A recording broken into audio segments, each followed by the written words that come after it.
For more than 4 decades, the US and the USSR occupied the two poles of power axis. After the decline of USSR, the repulsive polarity was gone.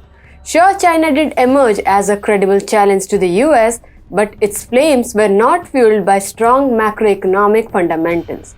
Contrary to it, India's emerging polarity is stable. Namaste and welcome to TFIPost. I'm your host Sabita Mishra. If you're watching us on YouTube, please subscribe and press the bell icon to get all the latest updates. If you're watching us on Facebook, do like, share and follow the page. Let's begin with the video report. India and the Gulf Cooperation Council have agreed to expedite legal and technical requirements for the resumption of FTA negotiations. Commerce Minister Piyush Goyal said that the deal will be finalized at the earliest. The bloc comprising Saudi Arabia, the United Arab Emirates, Bahrain, Qatar, Oman and Kuwait is India's largest trading bloc. In fiscal year 2022, India did trade worth of $154 billion with GCC. Dr. NFM Al-Hazraf, General Secretary of GCC, said, businesses have entered into a new challenging era. FTA to be in place for trade and investment, food and energy security, climate change and others. The relation between the GCC countries and India are deeply rooted. Why do the Tripathi Brahmins of Mirzapur eat mutton with such gluttony? Was Ramadhir Singh really a crook? There are many such questions, but answer will be found only in one place, TFI Entertainment channel. Click here to subscribe. See you there. GCC is not the only geographical entity eager to sign an FTA with India. India has already signed FTAs with the UAE and Australia in 2022. Next in line are the European Union, United Kingdom, Canada, and not to forget Uncle Sam. The ministry has 9 sections, each having both public officials and experts from the business sector. There are already 70 complete standard operating procedures. 80 directors and deputy secretaries have received training to handle these FTA's intricate nuances. The alacrity is puzzling to begin with.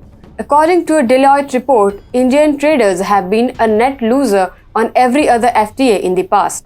They have been able to utilize only 3% of available opportunities in the past. The best estimate in favor of Indian traders is that of 25%. This begs the question of why India would take more such risks. The answer is multifold. To begin with, India is taking due care in bilateral deals. For instance, in the case of an FTA with the UAE, India will provide duty-free access to 90% of its products, while the UAE will do the same to 99% of ours. Something along similar lines happened with Australian FTA as well. The English did not understand it, and that is why their trade deal is already stuck with India. These deals lay their necessitated origin to COVID-19. WTO has simply lost its significant position in the post-COVID world. More and more countries are refusing to abide by set norms of international trade and are getting conservative in protecting their interests. India pulling its plug on RCEP was the first indication of the developing world being fed up with developed ones' shenanigans. The distress over West-dominated forums like RCEP, NAFTA, USMCA and WTO among others is turning out to be advantageous for India. If you look at other countries willing to engage in FTA with India, every country is a part of the major grouping. The US is a superpower, while Canada is a member of the affluent G7 group. Australia is part of Quad, but was quick to identify the bilateral interest in having an FTA with India.